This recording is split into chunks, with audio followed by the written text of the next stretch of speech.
인티미 채널에 오신 구독자 여러분 반갑습니다. 세상에 영원한 젊음은 없기에 우리 모두는 언젠가 노년기를 맞이하게 됩니다. 그때가 되면 무엇을 가장 원하게 될까요? 자녀들과 함께 오손도손 사는 삶? 아니면 사랑하는 배우자와 행복하게 보내는 시간일까요? 많은 분들이 늙으면 자식에게 의지해야지 라고 생각합니다. 평생 자식을 위해 헌신했으니 이제는 자식에게 효도받을 차례라고 말이죠. 하지만 그 생각 정말 맞을까요? 자식들에게도 그들만의 삶과 가정이 있고 직장과 사회생활이 있습니다. 언제나 부모님께만 온전히 신경 쓸 수는 없는 노릇이죠. 나이가 들수록 예상치 못한 일들이 많이 생기기 마련입니다. 내일 당장 무슨 일이 일어날지는 아무도 모릅니다. 그래서 오늘 평안하고 행복한 노년을 원한다면 스스로 3가지 든든한 버팀목을 만들어야 한다는 이야기를 해보려 합니다. 오늘 영상 끝까지 함께 하시면 행복한 노년을 위한 놀라운 지혜를 얻게 되실 겁니다. 자, 그럼 저희 1000가지 지혜와 함께 그 이야기를 들어보실까요? 첫째, 건강한 신체입니다. 사람들은 젊었을 때 참 어리석은 실수를 하곤 합니다. 바로 자신의 건강은 돌보지 않고 앞만 보고 달리는 것이죠. 아직 젊은데 뭐 남들보다 뒤처질 순 없지 라는 생각으로 마치 마른 걸레를 쥐어짜듯 몸이 보내는 경고 신호를 무시하며 일에만 매달립니다.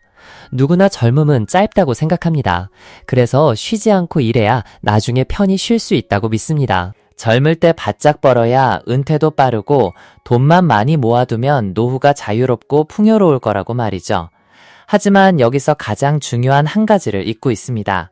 젊을 때 건강을 지키지 못하면 노년까지 건강하게 살 수 있다는 보장도 없고 그때가 되면 돈은 아무런 의미가 없어진다는 사실을 말입니다. 젊을 때는 병이 없으니 걱정할 필요가 없다고 생각합니다. 하지만 기억해야 합니다. 병이 없을 때 건강을 지켜야 한다는 것을요. 예방이 치료보다 훨씬 낫기 때문입니다. 몇십만 원을 들여 종합검진을 받는 것이 나중에 빚을 내서 몇천만 원짜리 암 치료를 받는 것보다 훨씬 현명한 선택 아닐까요? 자신의 건강을 스스로 지키십시오. 세상에서 가장 비싼 침대는 바로 병상의 침대입니다. 평생 죽어라 일해서 번 돈으로 그 침대를 사는 어리석은 일은 없어야 합니다. 목이 마르지 않아도 물을 마시고 피곤하지 않아도 쉬어야 하며 아무리 바빠도 운동을 해야 합니다. 열정 때문에 일한다는 핑계는 그만두십시오. 우리는 미래를 위해 일해야 합니다. 오늘 번 돈은 미래에 쓰기 위함입니다. 이 세상에서 가장 중요한 것은 돈이 아니라 바로 건강입니다. 좋은 집, 좋은 차, 명품 옷이 있다 한들 건강을 살 수는 없지 않습니까? 기억하십시오. 건강이야말로 당신 인생 최고의 보험 증서입니다. 건강을 소중히 여기지 않고 마치 밭을 가는 소처럼 몸을 혹사시키다가는 정작 건강이 필요할 때 어디서도 찾을 수 없게 될 것입니다. 이 세상에서 운전은 남에게 맡길 수 있고 돈도 남이 대신 벌어주게 할 수 있지만 나를 대신해서 아파줄 사람은 아무도 없습니다. 잃어버린 물건은 다시 찾을 수 있지만 한번 잃어버린 건강은 영원히 되찾을 수 없습니다. 몇 번을 말해도 지나치지 않습니다. 인생을 살면서 멋진 무덤을 갖기 위해 돈을 버는 사람이 되지는 마십시오. 좋은 집, 좋은 차를 사야 한다는 압박감에 시달리지 마십시오. 그런 것들은 모두 부질없는 것이며 저 세상에 가져갈 수도 없습니다. 삶과 죽음의 경계에 서보면 돈이 얼마나 허무한 것인지 깨닫게 됩니다. 살아 숨쉬는 바로 이 순간이 전부라는 것을 말입니다. 시간이 있다면 긍정적으로 살고 사랑하는 사람들과 더 많은 시간을 보내십시오. 돈이 있다면 부모님 고생시키며 집 사고 차 사는 데 쓰지 말고 부모님께 효도하는 데 쓰십시오. 기억하십시오. 이 세상에서 가장 중요한 것은 건강입니다. 살아 있어야 희망도 있고 건강해야 무엇이든 할 수 있기 때문입니다. 돈과 지위가 아무리 많아도 건강한 신체가 없다면 모든 것이 물거품일 뿐입니다. 나이가 들수록 건강을 더욱 소중히 여겨야 합니다. 몸은 점점 약해지기 마련이니까요. 효심 깊은 자식이 곁에서 돌봐줄 수도 있겠지만 만약 그렇지 않거나 마음은 있어도 너무 바빠서 그럴 여유가 없다면 어떡하시겠습니까? 게다가 건강이 없어 스스로를 돌볼 능력조차 없다면 다른 사람에게 짐이 될 수밖에 없습니다. 누군가 그 짐을 져준다고 해도 마음 편히 살 수는 없을 겁니다. 결국 우리 인생이 행복할지 불행할지는 대부분 우리의 생각과 삶의 방식에 달려 있습니다. 긍정적으로 생각하고 즐겁게 살며 스스로를 책임지는 독립적인 자세, 그리고 평온을 위해 한 발 물러설 줄 아는 지혜, 자연과 더불어 살아가며 아직 오지 않은 죽음을 미리 걱정하지 않는 것, 이것이야말로 더 이상 젊지 않은 우리가 행복하게 살아가는 방법 중 하나일 것입니다. 사실 심리적인 요인 때문에 병을 얻거나 병이 잘 낫지 않는 어르신들이 적지 않습니다. 질병에 대한 두려움, 죽음에 대한 공포, 우울감, 그리고 자식들에 대한 서운함이 많은 분들을 무기력하게 만들죠. 마음의 병은 고치기가 참 어렵습니다. 답답한 마음을 풀고 세상을 긍정적으로 바라보며 주변 사람들에게 관심을 갖고 기꺼이 마음을 나누는 것이 어르신들의 마음을 한결 가볍고 평온하게 만들어줄 수 있습니다. 나아가 스스로 즐거움을 찾고 그 즐거움 속에서 매일 바쁘게 움직이며 꾸준한 운동으로 건강한 신체를 유지하는 것이야말로 노년의 삶을 언제나 활기차게 만드는 비결입니다. 기억하세요. 건강이야말로 평온한 노년을 보낼 수 있는 가장 중요한 전제 조건이며 몸이 아픈데 마음이 즐거울 수는 없는 법입니다. 그러니 자신의 건강을 최선을 다해 지켜야 합니다. 몸에 좋은 것은 챙겨 드시고 해로운 것은 멀리하며 자신의 몸과 건강을 스스로 보호해야 합니다.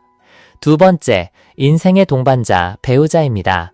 황혼기에 접어들면 부모님의 가장 큰 행복은 자녀, 손주들과 기쁨과 성공을 나누는 것이라고 들합니다.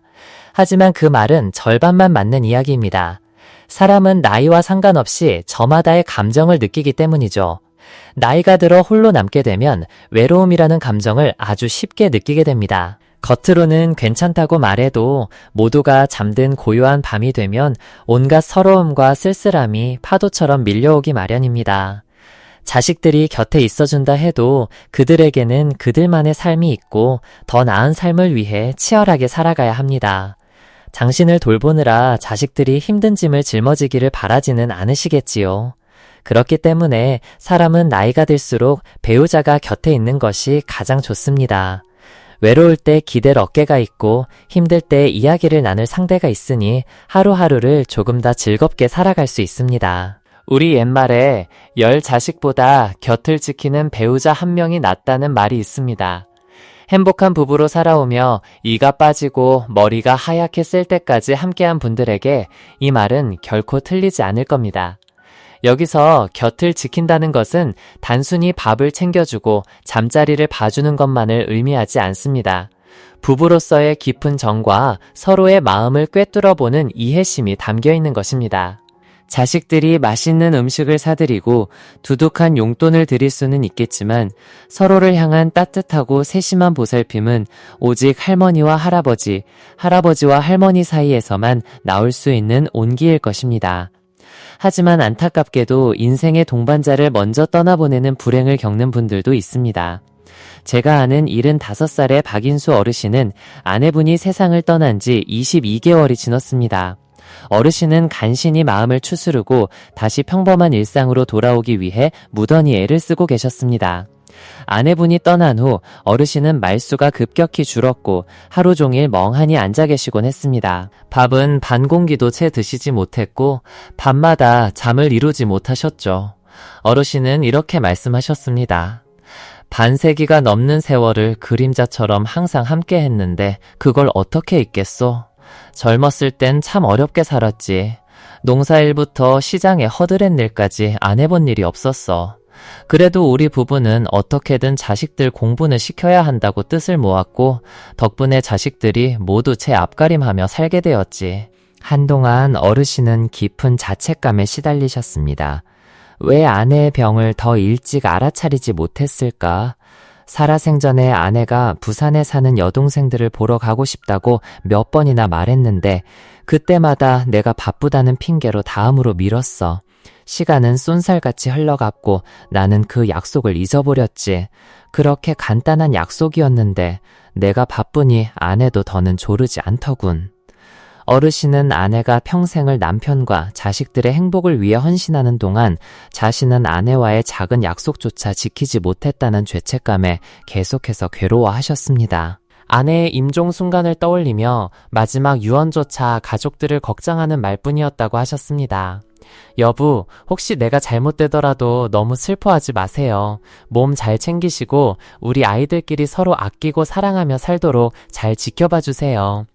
아내의 마지막 그 말 한마디 한마디가 비수처럼 가슴에 박혀 있다고 하셨습니다.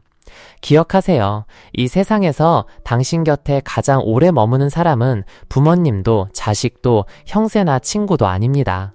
동료나 연인은 더더욱 아니죠. 바로 당신의 배우자입니다. 이 사람이야말로 당신과 평생을 함께할 유일한 사람입니다. 친구가 아무리 진실해도 영원히 곁에 있어줄 수는 없습니다. 부모님이 아무리 당신을 사랑해도 언제까지나 함께할 수는 없지요. 자식들이 아무리 소중해도 결국 자신의 삶을 살기 위해 곁을 떠나게 됩니다. 피를 나는 형제라도 매일같이 붙어 지낼 수는 없습니다. 오직 아내와 남편, 우리가 인생의 동반자라고 부르는 그 사람만이 아침 저녁으로 당신과 함께할 수 있습니다. 그러니 젊을 때 곁에 있는 배우자를 진심으로 소중히 여기십시오. 당신이 배우자에게 잘해주고 진심으로 대했기에 훗날 배우자도 당신 곁에 머물며 온 마음을 다해 당신을 사랑해줄 것입니다. 이 세상에서 당신을 가장 사랑해주는 아내와 남편을 잃지 마세요. 결국 그들이야말로 당신의 인생에서 가장 오랫동안 함께할 사람이니까요. 백발이 성성한 노부부가 서로의 손을 잡고 의지하며 길을 걷는 모습을 볼 때마다 우리는 깊은 감동과 부러움을 느낍니다. 그 행복한 순간을 맞이하기까지 그분들은 함께 인생의 수많은 풍파를 겪으면서도 끝까지 서로의 곁을 지켰을 것입니다. 세 번째, 노후자금. 나이가 들수록 우리는 예상치 못한 수많은 일들을 마주하게 됩니다. 내일 무슨 일이 일어날지는 아무도 예측할 수 없죠. 우리가 할 수 있는 유일한 것은 그저 오늘 하루를 충실하게 살아내는 것뿐입니다. 노년이 되면 젊었을 때와 같은 건강을 유지하기 어렵고 일의 능률이나 저축할 수 있는 돈도 자연스레 줄어들게 마련입니다. 그렇기에 우리는 반드시 최소한 자신의 하루하루를 책임질 수 있을 정도의 노후 자금을 마련해 두어야만 합니다. 돈이 인생의 전부는 아니지만 돈이 없으면 삶이 결코 순탄할 수 없습니다. 이것이 바로 우리가 미래를 위한 비상금을 준비해야 하는 이유입니다. 돈이 없으면 행복하고 평온한 삶을 누리기란 정말 어렵기 때문이죠. 이런 말이 있습니다. 젊어서는 돈 없이 살 수 있어도 늙어서는 돈 없이 살 수 없다. 정말 맞는 말입니다. 젊음은 건강과 수많은 기회가 있기에 어떻게든 삶을 꾸려나갈 수 있지만 노년에는 건강 문제로 돈 들어갈 곳이 점점 더 많아지기에 상황이 완전히 달라집니다. 젊음은 건강과 수많은 기회가 있기에 어떻게든 삶을 꾸려나갈 수 있지만 노년에는 건강 문제로 돈 들어갈 곳이 점점 더 많아지기에 상황이 완전히 달라집니다. 물론 일부 어르신들은 꼬박꼬박 나오는 연금이 있거나 젊었을 때부터 착실히 돈을 모아두셨을 겁니다. 하지만 모두가 그런 행운을 누리는 것은 아니죠. 모아둔 돈이 없는 분들은 나이가 들었을 때 자녀들이 부모님의 생활비를 걱정해야 하는 상황에 처하게 됩니다. 특히 부모님이 고령이 되면 자녀들 역시 중년이나 은퇴를 앞둔 나이가 되어 예전처럼 돈을 벌기 힘들어지고 경제적으로 넉넉하지 못할 수 있습니다. 그렇기 때문에 노후 자금을 미리 준비해 두는 것은 스스로의 삶을 꾸려나가고 정기적으로 건강을 돌보거나 아플 때 병원비를 감당할 수 있게 해주는 가장 확실한 방법입니다. 다시 말해 노후 자금을 갖는다는 것은 자식들에게 폐를 끼치거나 의존하거나 짐이 되지 않고 주체적인 삶을 살아가는 길인 셈입니다. 많은 분들이 자식 농사 잘 지어놓으면 노후는 걱정 없다고들 하지만 현실은 반드시 그렇지만은 않습니다. 자녀들도 각자의 가정이 있고 책임져야 할 삶이 있기에 모든 것을 다 챙기기란 어렵습니다. 그러니 자식에게 기대기보다는 자신만의 비상금을 꼭 쥐고 있는 편이 훨씬 낫습니다. 현재 연금 없이 자녀들의 도움에 의지해 생활하시는 어르신들이 정말 많습니다. 충청남도 서산의 한 작은 마을에 사시는 김영자 할머니는 올해 91살이십니다. 평생을 흙과 함께 농부로 살아오셨기에 은퇴 후에도 나라에서 나오는 연금은 없습니다. 남편은 일찍 여의고 지금은 홀로 살고 계시죠. 바로 옆집에 둘째 아들이 살고 있기는 합니다. 할머니는 연금 대신 65세 이상 어르신들에게 지급되는 기초연금으로 한 달에 30만 원 남짓을 받으시는 게 전부입니다. 생활비 대부분은 자식들이 십시일반 보태주고 있습니다. 자녀들 모두 같은 동네에 살고 있어서 자주 들여다보곤 하죠. 오늘은 아들이 고기 한 근을 사다 드리고 내일은 딸이 채소 한 아름을 안겨드리는 시기입니다. 자식들 형편도 넉넉하지 않다 보니 매달 정해진 용돈을 드리지는 못하고 이렇게 수시로 필요한 것들을 챙겨드리는 겁니다. 할머니의 밥상은 때로는 돼지고기 수육 한 점과 텃밭에서 갓 뜯어온 나물무침이 전부일 때도 있습니다. 하루 식비라고 해봐야 고작 몇천 원에 불과하죠. 고령임에도 불구하고 할머니는 여전히 직접 밥을 짓고 스스로의 일상을 꾸려나가며 자식들에게 손 벌리는 일을 최대한 피하려 하십니다. 가끔 자식들이나 손주들이 찾아와 용돈을 쥐어드리면 그 돈은 쓰지 않고 고이 모아두셨다가 경조사가 생기거나 급하게 돈이 필요할 때 사용하십니다. 할머니의 유일한 바람은 그저 건강하게 자식들에게 짐이 되지 않고 자신의 삶을 스스로 꾸려나가는 것입니다.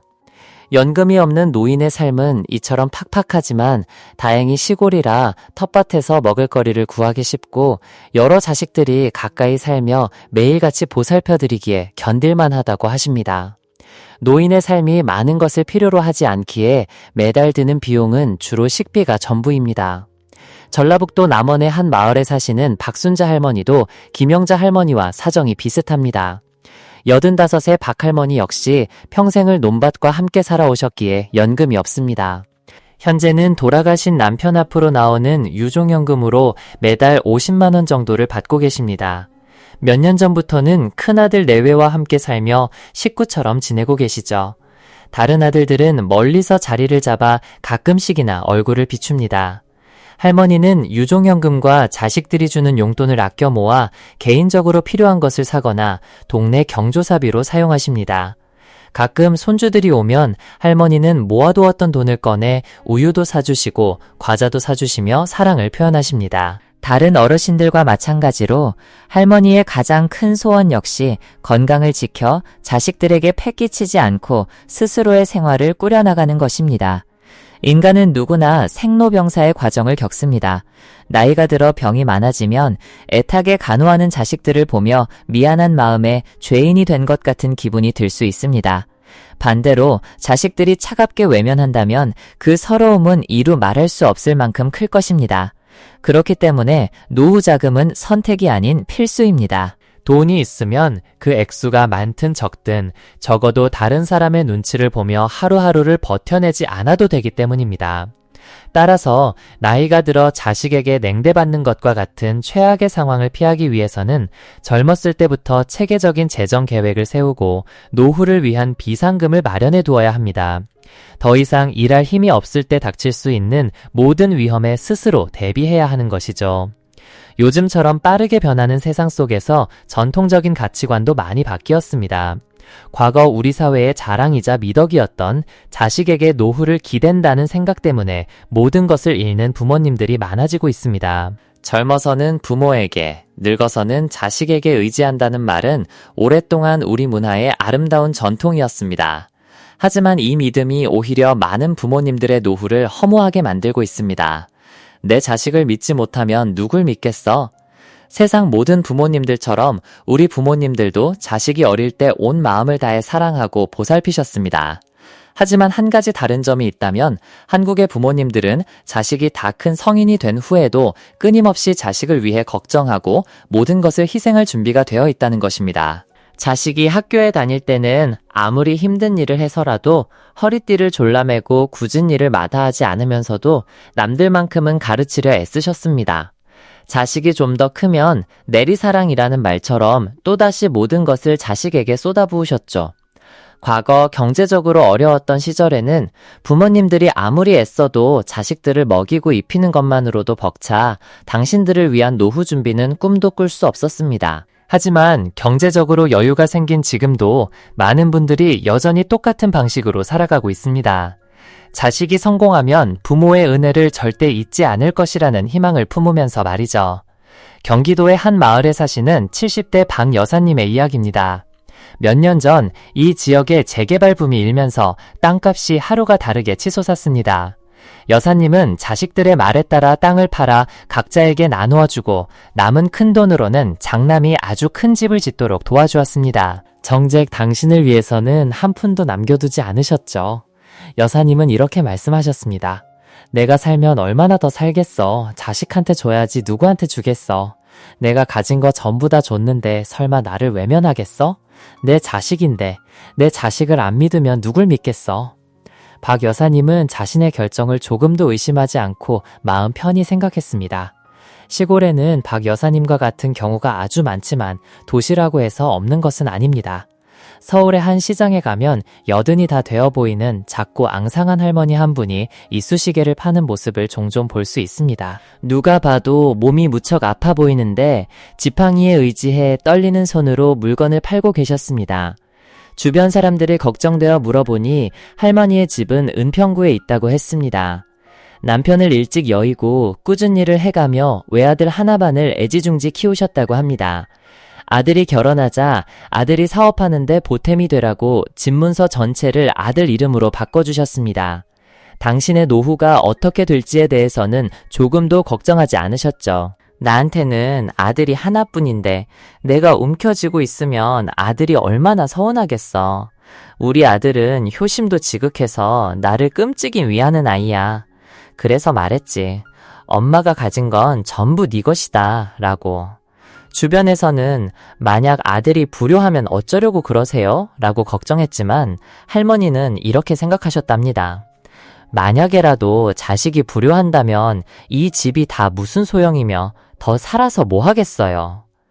부모가 평생을 바쳐 이룬 모든 것을 자식에게 내어주는 것은 큰 위험을 동반합니다. 물론 대부분의 사람들은 부모님께 효도하고 늙으신 부모님을 잘 보살핍니다. 하지만 노후에 자식의 효심에만 전적으로 의지하는 것은 때로 너무나도 위험한 선택이 될 수 있습니다. 실제로 불효자식에게 버림받아 길거리로 내몰리는 부모님들의 이야기가 뉴스에 나오기도 합니다.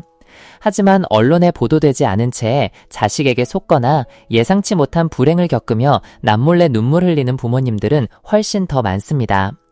시골의 많은 분들은 갑자기 땅값이 오르자 자식들에게 재산을 나누어 주었는데 조금이라도 불공평하게 나누어지면 형제 간의 우애에 금이 가고 서로 얼굴도 보지 않는 사이가 되기도 합니다. 시골의 많은 분들은 갑자기 땅값이 오르자 자식들에게 재산을 나누어 주었는데 조금이라도 불공평하게 나누어지면 형제 간의 우애에 금이 가고 서로 얼굴도 보지 않는 사이가 되기도 합니다. 심지어 부모님을 원망하고 늙은 부모를 모시는 책임을 서로에게 미루기까지 합니다. 앞서 말씀드린 박 여사님의 경우 장남이 부모님의 돈으로 큰 집을 짓자 다른 자식들은 부모님에 대한 책임을 완전히 잊어버렸습니다. 설상가상으로 작년에 장남은 분재 사업에 돈이 필요하다며 집을 담보로 큰 돈을 대출받았습니다. 처음에는 사업이 잘 되어 돈을 쉽게 버는 듯 했지만 갑작스런 경기 침체로 부동산 시장이 얼어붙자 모든 것이 물거품이 되었습니다. 수억 원을 주고 사들인 분재들은 이제 헐값에도 사려는 사람이 없습니다. 은행에서는 집을 넘기라는 독촉이 오고 있고 박 여사님은 길거리에 나앉을 위기에 처했습니다. 이런 상황에서 다른 자식들은 어머니를 위로하기는커녕 어머니가 큰아들한테 전부 밀어주셨으니 이제 와서 어쩌겠어요. 알아서 하세요. 라며 비난할 뿐이었습니다. 박 여사님은 가슴을 치며 후회했습니다. 그때 이웃집 할머니처럼 조상님이 물려주신 집 한 채와 땅 판 돈 일부라도 내 노후를 위해 남겨둘 걸. 농사를 지어온 탓에 연금 한 푼 없는 박 여사님의 삶은 이제 너무나도 막막해졌습니다. 다시 이쑤시개를 파시던 할머니 이야기로 돌아가 볼까요? 그토록 효심이 지극했던 할머니의 아들은 몇 년 전 갑자기 병으로 세상을 떠나고 말았습니다. 그러자 며느리는 돌변하여 시어머니를 모질게 대하기 시작했습니다.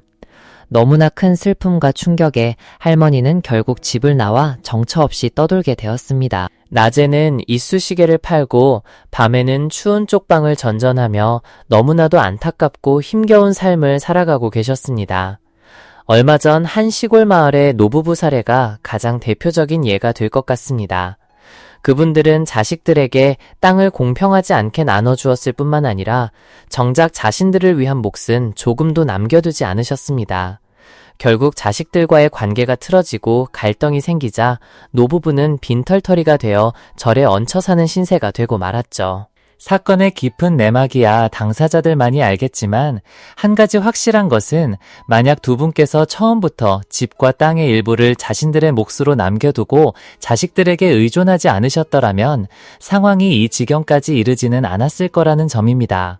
이 사건을 보고 한 분께서 이런 글을 남기셨습니다. 자식이라면 맹목적으로 모든 걸 바치게 되죠. 하지만 주변의 여러 사례를 보면서 아이를 적게 낳기로 결심했습니다.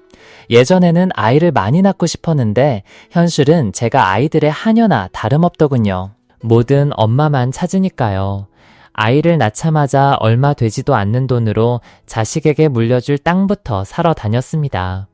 어느 부모나 마찬가지겠지만 이제는 늙어서도 경제적으로 독립하고 아플 때 자식에게 손버리지 않아야겠다고 생각합니다. 여유가 좀 생기면 차라리 고급 실버타운에 들어가서 살지언정 그 어떤 자식과도 함께 살고 싶지 않네요. 또 다른 분은 이렇게 말씀하셨습니다.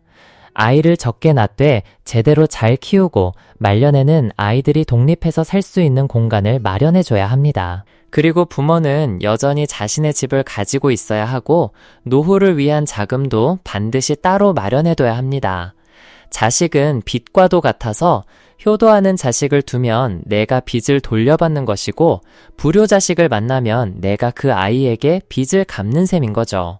늙었을 때 자식이 의지가 될 거라는 기대는 너무 많이 하지 마세요. 결국 자식들도 커서 각자의 가정을 꾸리고 먹고 사는 문제로 힘겹게 살아갈 테니까요. 이 결론이 조금은 씁쓸하게 들릴지 모르지만 우리 모두가 한 번쯤 깊이 생각해봐야 할 현실이기도 합니다.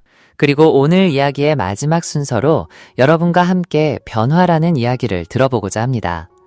시외버스가 마을과 마을을 잇는 삼거리길에 멈춰섰습니다. 예전에는 차가 지나갈 때마다 뿌연 흙먼지가 날려 길가의 집들이 온통 먼지를 뒤집어 쓰곤 했는데 이제는 그 길이 반질번질하게 아스팔트로 포장되어 있었습니다. 버스에서 짐을 바리바리 든 한 노인이 내렸습니다. 버스가 떠나자 노인은 짐을 들고 길가로 들어섰습니다. 이르는 좋게 넘어 보이는 노인은 피부가 희고 혈색이 좋았으며 옷차림도 고급스럽고 기품이 있었지만 어딘지 모르게 시골 사람 특유의 투박함은 감춰지지 않았습니다. 길가에 선 노인은 그리운 눈길로 주위 풍경을 둘러보았습니다. 멀리서 불어오는 고향의 부드럽고 시원한 바람은 노인에게 이루 말할 수 없는 평온함을 안겨주었습니다. 그것은 햇볕에 취한 듯 아찔하면서도 가볍고 붕 뜨는 듯한 말로 표현하기 어려운 묘한 기분이었습니다. 오직 자신처럼 오랫동안 고향을 떠나 있었던 사람만이 이 감정을 이해할 수 있을 겁니다. 노인은 집으로 서둘러 가지 않았습니다. 오랜 습관처럼 담배 생각이 간절해졌기 때문입니다. 그는 천천히 담배를 꺼내 불을 붙이고 주위 경치를 감상하며 집을 향해 느릿느릿 걸었습니다. 그때 오토바이를 탄 한 젊은이가 다가와 물었습니다. 어르신, 어디 가세요? 집에 가는 길이요. 댁이 어디신데요? 제가 싸게 모셔다 드릴게요. 우리 집은 멀지만 타고 가지 않으려. 그럼 걸어가시게요? 그래, 걷고 싶어서. 젊은이는 투덜거리며 떠났습니다. 이른 아침부터 아직 한 건도 못했는데 운 좋게 손님을 만났나 싶었더니 지독한 구두쇠 영감일 줄이야. 날도 이렇게 더운데 걸어가다니 미친 영감탱이가 따로 없네. 노인은 젊은이가 욕하는 소리를 똑똑히 들었지만 속으로 그러려니 하고 생각하며 계속 걸었습니다. 고향의 이 길을 걸어본 것이 얼마만인지 이제라도 실컷거리며 눈에 담아두고 싶었습니다. 어느덧 해가 뉘엿뉘엿 저물어 길 위에는 빛과 그림자가 얼룩덜룩하게 드리워졌습니다. 길가 전깃줄에는 마치 오선지 위에 검은 콩나물처럼 새들이 드문드문 앉아 있었습니다. 새들은 자유롭고 편안하게 지저귀었고 그 모습이 어찌나 아름답던지요. 노인은 새들을 바라보다 문득 자신을 자책했습니다. 20년 전 여름이 시작될 무렵 아들이 찾아와 편하게 살게 해주겠다며 미국으로 가자고 졸랐습니다. 아들의 말을 덜컥 믿어버린 그는 이 길과 대나무숲, 정든 마을, 그리고 사랑하는 집까지 모두 버리고 미국으로 떠났습니다. 말 그대로 편하기는 정말 편했습니다. 그의 하루 일과는 집을 쓸고 책상을 닦고 의자를 깨끗이 정리한 뒤 텔레비전을 보는 것이 전부였습니다. 먹을 것은 아들이 산더미처럼 사다 놓은 통조림이었습니다. 음식은 생소했고 입에 맞지도 않았지만 아들을 생각해서 억지로 먹어야 했습니다. 처음 미국에 갔을 때는 그럭저럭 참을만 했습니다. 하지만 시간이 지날수록 된장찌개와 젓갈, 짭짤한 김치처럼 고향에서 즐겨 먹던 그 맛이 사무치게 그리워졌습니다. 통조림 캔을 딸 때마다 눈물이 핑 돌았습니다. 말하고 싶었지만 차마 입이 떨어지지 않았습니다. 밤에는 고향 생각에 잠 못 이루고 낮에는 화려하고 멋진 주변을 둘러보면서도 마음속으로는 오직 고향과 손으로 일하던 날들만을 그리워했습니다. 동이 트기 전 새벽에 일어나 구수한 숭늉 한 사발을 마시고 소를 몰고 밭을 갈러 나가던 그 시절, 아내가 싸준 보리밥과 소금에 절인 생선 한 토막이 담긴 도시락, 밭을 다 갈고 정오가 되었을 때 소를 나무에 메어두고 도시락을 열면 밥과 생선은 차갑게 식어 있었지만 힘들게 일하고 난 뒤에 먹는 그 맛은 꿀맛 같았고 지금도 잊을 수가 없습니다. 어째서일까?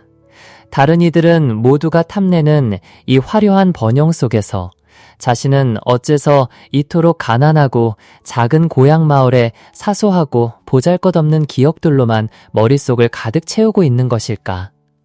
고향에 있을 때는 한 번도 마음에 두지 않았고 때로는 귀찮게만 여겼던 그런 일들을 말입니다. 옛날 친구 박영감과 마을 앞 강으로 낚시를 갔던 기억이 떠오릅니다. 해가 질 무렵 저희 둘은 강가를 따라 각자 자리를 잡고 수십 개의 낚싯대를 꽂아두었죠.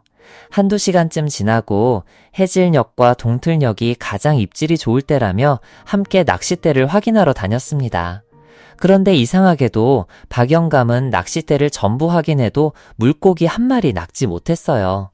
반면에 제 낚싯대에는 두세 개 걸러 하나씩 큼지막한 메기와 잉어, 붕어들이 줄줄이 걸려 올라오는 겁니다.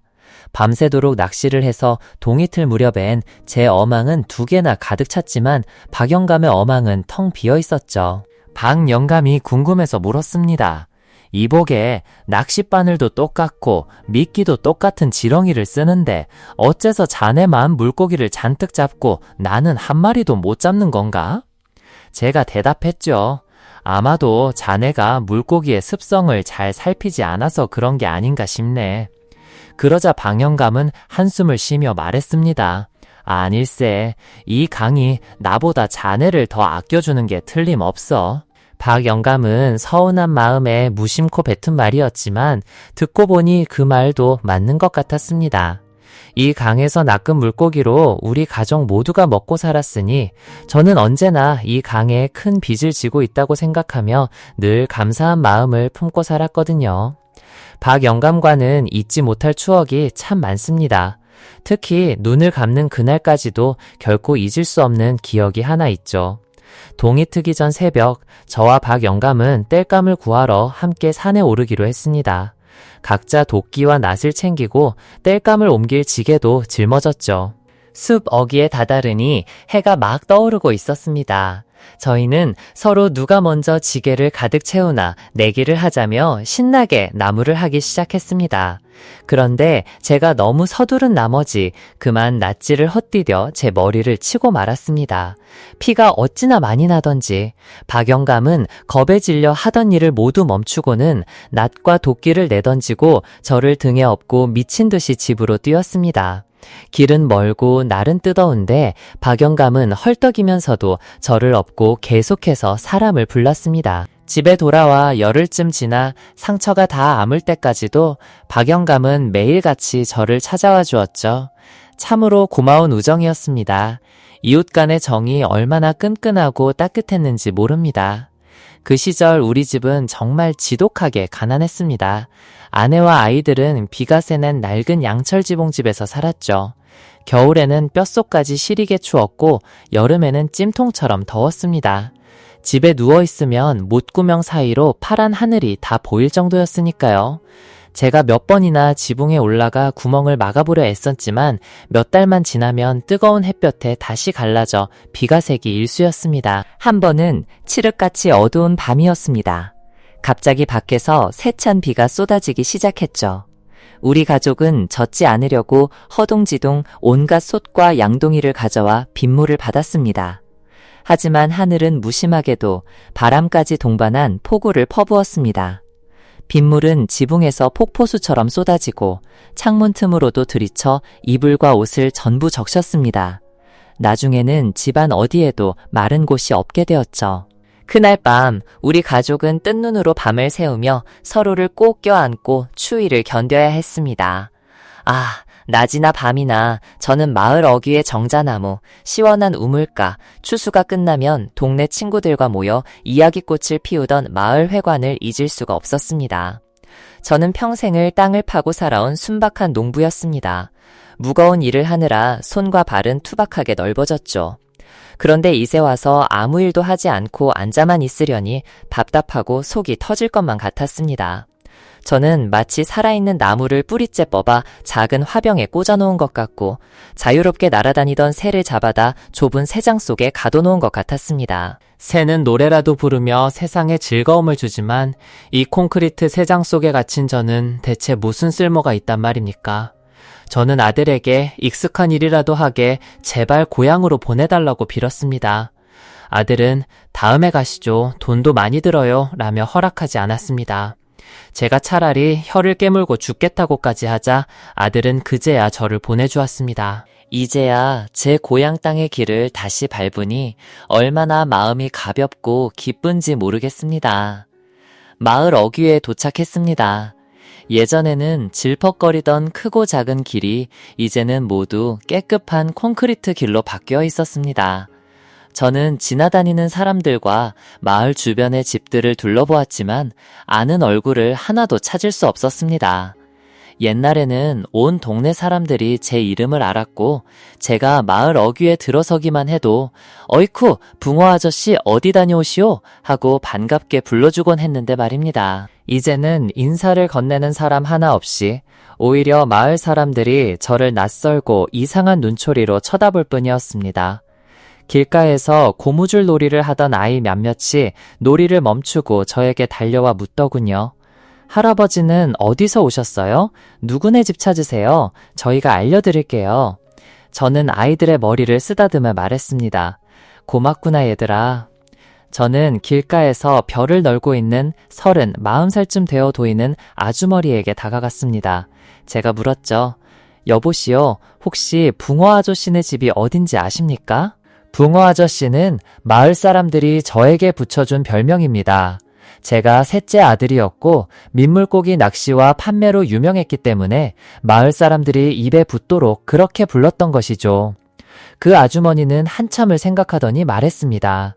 죄송합니다, 할아버님. 이 마을에는 그런 이름을 가진 분이 안 계신데요. 저는 가슴이 철렁 내려앉으며 깊은 상실감에 빠졌습니다. 제 고향 땅에서 이방인이 된 기분이었습니다. 마침내 그 모든 기대와 희망을 품고 그토록 오랫동안 그리워했던 제 집에 도착했습니다. 저를 가장 먼저 반겨준 것은 늙은 개였습니다. 처음에는 낯선 사람을 보고 경계하는 듯 사납게 굴더니 이내 저를 알아보고는 꼬리를 흔들며 반가워했습니다. 참으로 신기한 일이었습니다. 제가 떠나기 전 이 녀석의 어미가 새끼를 베고 있었는데 제가 매일같이 어루만지고 먹이를 챙겨주곤 했었죠. 수십 년이 흘러 그 어미개가 낳은 새끼가 이렇게 자랐는데도 제 채취를 기억하고 있었던 겁니다. 이토록 충성스러운 동물이 있다니. 저는 몸을 숙여 그 녀석의 머리에 입을 맞췄습니다. 그때 제 딸 수진이가 저를 보고는 깜짝 놀라 대문으로 달려나오며 소리쳤습니다. 아니 아버지, 오시면 오신다고 미리 말씀을 하셔야 제가 모시러 가죠. 저는 멋쩍게 대답했습니다. 됐다, 그냥 왔다. 마중은 무슨 마중이냐, 번거롭게.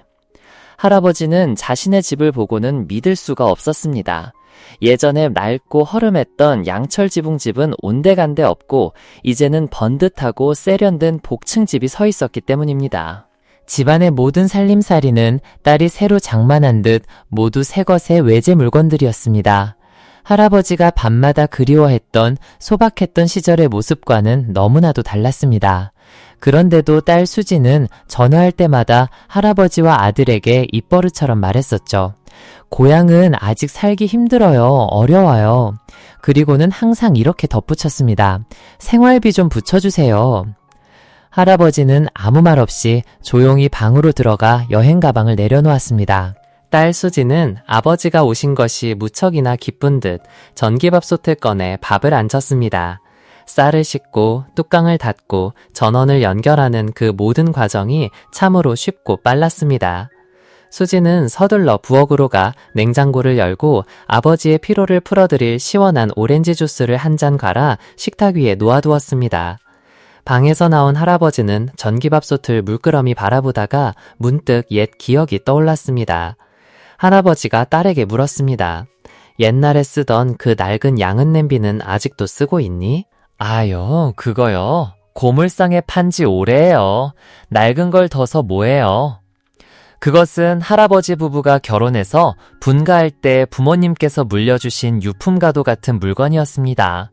아내가 세상을 떠난 후 할아버지는 그 냄비를 소중히 간직하며 사용해왔습니다. 하지만 할아버지는 그 사연을 딸에게 차마 설명하지 못했습니다. 서운한 마음을 안고 조용히 마당으로 나와 동네가 한눈에 들어오는 언덕으로 올라갔습니다. 예전에 가난했던 동네는 이제 없었습니다. 모든 것이 변해 있었고 높은 건물들이 들어서기 시작했습니다. 아직 작은 집들이 몇 채 남아 있었지만 집 앞에는 공사를 위해 쌓아둔 자재들이 보였습니다. 할아버지는 가장 친한 친구였던 박영감의 집 쪽을 바라보았습니다. 이제 그 자리에는 튼튼한 담장으로 둘러싸인 2층짜리 멋진 집이 서 있었습니다. 할아버지가 수진에게 물었습니다.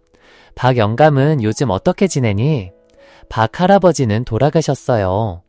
그럼 김 씨랑 이 씨는, 그 친구들은 뭐하고 지낸다니? 김 할아버지도 돌아가셨고요. 이 할아버지는 지금 병원에 입원해 계세요. 할아버지는 더 이상 묻지 않았습니다. 대신 예전에 박 영감과 함께 땔감을 구하러 다녔던 뒷산을 바라보았습니다. 나무가 빽빽하고 맹수들이 많아 혼자서는 감히 갈 엄두도 내지 못했던 그 깊은 산은 이제는 바나나와 유칼립투스 나무가 가득한 푸른 언덕으로 변해 있었습니다. 할아버지는 추억이 깃든 고향의 강을 바라보았습니다. 튼튼하게 쌓인 강둑 양쪽으로는 붉은 기와를 얹은 멋진 식당들이 즐비했습니다. 할아버지는 깊은 실망감과 슬픔에 잠겨 혼잣말을 내뱉었습니다. 사라졌구나. 모든 게 다 사라져버렸어. 내 모든 추억과 가난했지만 소중했던 그 시절이 시간의 흐름 속에 전부 씻겨 내려가 버렸구나. 하지만 잠시 후 석육빛 저녁 노을이 짙은 보라색으로 물들며 주변이 고요해지자 할아버지는 문득 자신을 자책했습니다. 내가 지금 무슨 생각을 하는 건가? 고향 사람들의 삶이 이렇게나 풍요로워졌으니 마땅히 기뻐해야 할 일이 아니던가. 그런데 나는 왜 이렇게 슬퍼하고 있는 거지? 참으로 공교롭게도 바로 그때 딸 수진이 텔레비전에서 고향의 노래를 들려주는 음악 프로그램을 틀었습니다. 한 가수의 맑고 청아한 목소리가 울려 퍼졌습니다. 아, 고향의 강이여. 어머니의 심장에서부터 흘러나온 생명의 강줄기. 평범하고 또 평범하지만 세상 모든 강물처럼 유유히 흐르네. 할아버지는 조용히 집 안으로 들어섰습니다. 가슴속 깊은 곳에서 뜨거운 무언가가 울컥 솟아올랐고 눈가에 맺힌 눈물을 황급히 닦아냈습니다. 오늘 이야기에 귀 기울여 주신 1000가지 지혜 구독자 여러분께 진심으로 감사드립니다. 오늘 영상이 여러분의 마음에 작은 울림을 주었다면 좋아요와 구독을 꼭 눌러주시고 이 이야기가 필요할 것 같은 소중한 분들께 공유해주세요. 여러분은 오늘 이야기에 할아버지에게 어떤 말을 해주고 싶으신가요? 댓글로 여러분의 따뜻한 생각과 의견을 남겨주시면 감사하겠습니다. 그럼 저희는 더욱 의미 있는 이야기로 다음 영상에서 다시 찾아뵙겠습니다.